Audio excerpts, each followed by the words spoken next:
You have water in your basement, and you have a quote in your hand. It's more money than you expected to spend on a basement.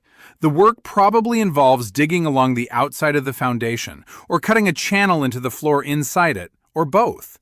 The person who wrote it sounded certain, and certainty is easy to mistake for diagnosis.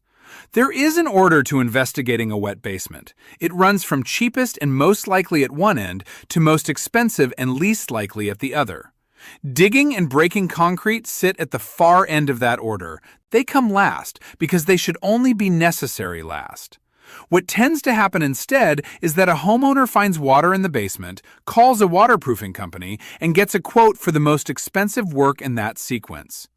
Nobody has lied to anyone. The company sells one thing, and that is the thing they quoted.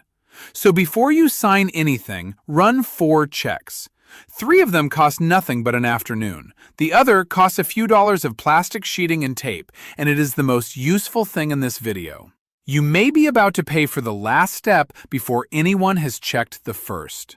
Water gets into a basement 3 ways, and it is worth knowing which is which because they do not cost the same to fix. The first is the simple one. Liquid water moves downhill along the easiest path available to it, over soil that slopes the wrong way, out of a gutter that is overflowing, through a crack in the wall or the gap where a pipe passes through it. It is water going where nothing stopped it. The second is pressure.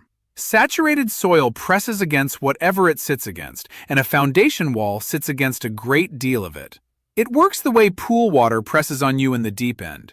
The deeper the saturation, the harder the push, and that push finds every weakness in the wall and the floor. That is hydrostatic pressure. The third is the one that tends to get missed. Concrete, block, and mortar are full of microscopic pores, and moisture wicks through them the way a paper towel draws up a spill. It needs no crack and no pressure, only contact between the foundation and damp soil. That is capillary action, and it is why a wall with nothing wrong with it can still be damp. Now here is the part that matters. The first 2 are not alternatives. A blocked gutter, a downspout that stops at the wall, soil that slopes back toward the house. Those are not a milder version of hydrostatic pressure. They are how you manufacture it. Water that cannot drain away collects in the ground beside the foundation, and that saturated ground is the thing doing the pressing. So when you deal with surface water, you are not treating the lesser problem, you are cutting off the supply. Before we start on the 4, let me tell you what this channel is. I'm Wade.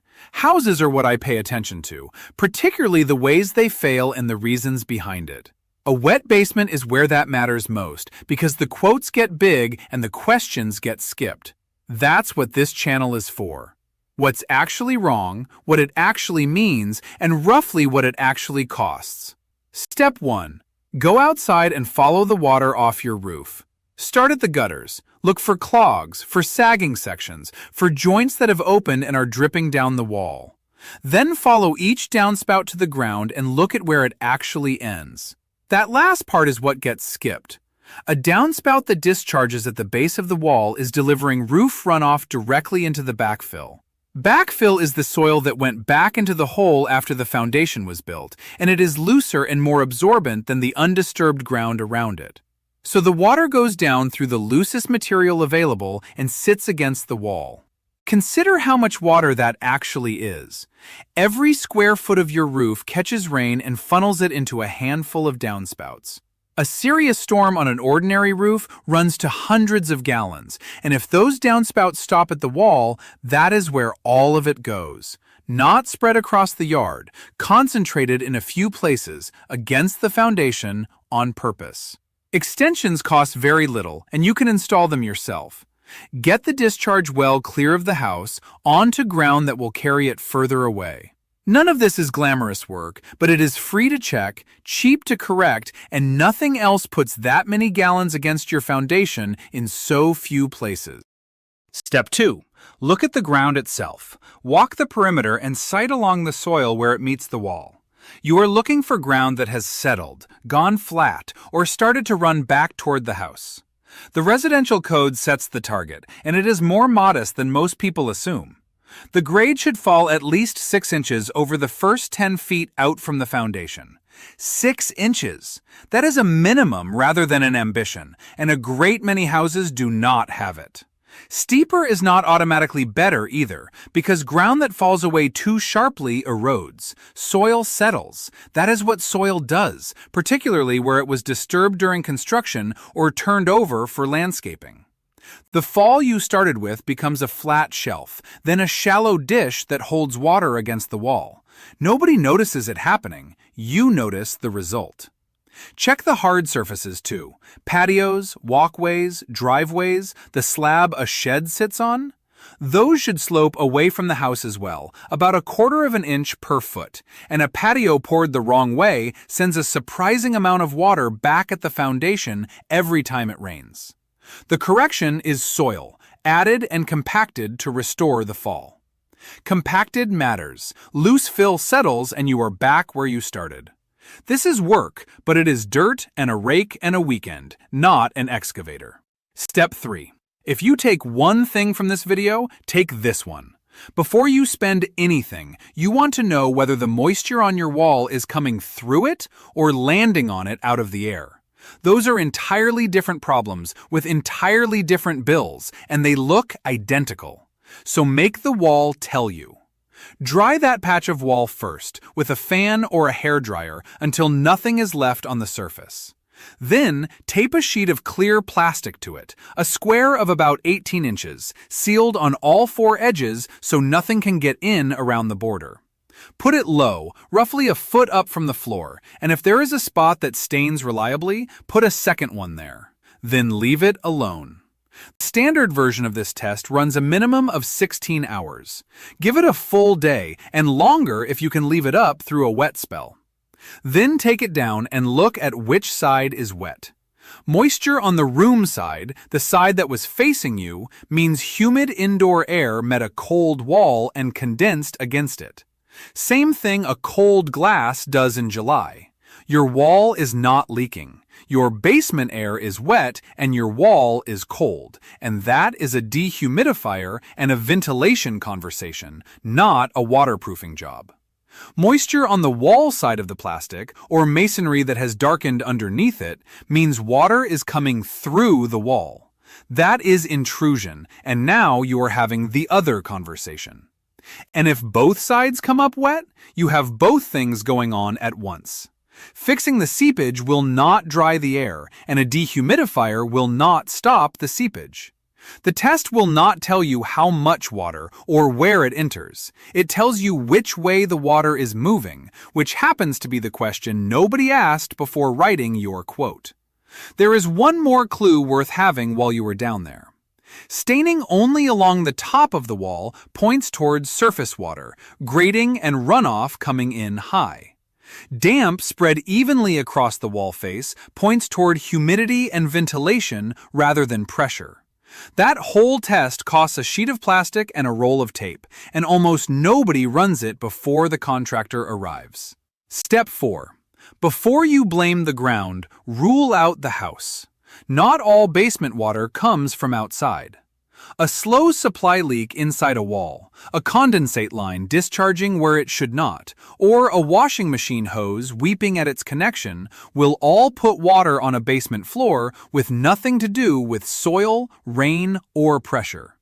And water escaping inside a wall or under the slab can surface some distance from where it started, which is how a plumbing problem gets diagnosed as a foundation problem. There is a clean test for the supply side. Shut off every fixture and appliance that uses water, the ice maker and the irrigation included. Then read the water meter and write the number down. Leave it 2 hours with nobody touching a faucet and read it again. If the number has moved, water is escaping somewhere in your plumbing, and what you need is a plumber rather than a waterproofing company. Know what that test misses. It watches the pressurized side only. A leaking drain line, a water heater weeping at the tank, condensate going where it should not. None of those move a meter. A still meter is good news. It is not a clean bill of health. While you are outside, look into the window wells after it rains. A well holding standing water is a small pond sitting against a window below ground level, and it will find its way in eventually. Either the drain at the bottom of the well is blocked, or there was never one there. Those 4 are the beginning of the sequence. Here is the rest, so you can see where a quote actually sits on it. After the 4 checks comes mapping. Somebody goes over the foundation properly and finds the entry points. That means cracks and which way they run, utility penetrations where pipes and cables pass through the wall, and the cove joint, the seam where the basement floor meets the wall. Those were poured separately. They were never one piece. That seam is among the most common places for water under pressure to come through. Only after all of that do you reach the systems, meaning perimeter drainage, interior drainage channels cut into the slab, sump systems, and excavating the outside of the foundation to apply membrane. And I want to be plain about something, because this video is about order and not about waterproofing being a racket. If your foundation is genuinely sitting in saturated soil, those systems are the correct answer. They are the thing that works. But be careful with whatever gets offered as the cheap alternative to them. Paint and membrane products applied to the inside face work against the pressure instead of relieving it, and pressure pushes them off the wall. Some penetrating coatings do better, but none of them touch the cove joint, and none reduce the water sitting in the soil. A coating can be perfectly intact while the basement is still wet because the water came in at the seam it was never covering. The point is not that the expensive work is wrong. The point is that it comes last. So, the order. Downspouts and where they actually discharge. The grate around the walls. The plastic sheet. The meter in the window wells. Then mapping the entry points. Then, if it comes to that, the systems. You can tell a good contractor by which end of that list they start from. Someone who walks your downspouts, sights along your grade, and asks whether you have tested for condensation is diagnosing something. Someone who arrives with a brochure and a price has decided before looking. Both might end up recommending the same work, only one of them will know why. None of this means don't hire anyone. It means knowing what order the questions come in so you can tell whether the person quoting you has answered any of them. Start tonight. A square of plastic, tape on all 4 edges, low down on the wettest wall. Look at it tomorrow. Whichever side is wet tells you which conversation you are actually having. When you take that plastic down, tell me in the comments which side was wet. Room side, wall side, or both. I would like to know how that splits because nobody ever collects it and everybody guesses at it. If this saved you a phone call, like the video, and subscribe if you want the rest of what goes wrong in houses like yours.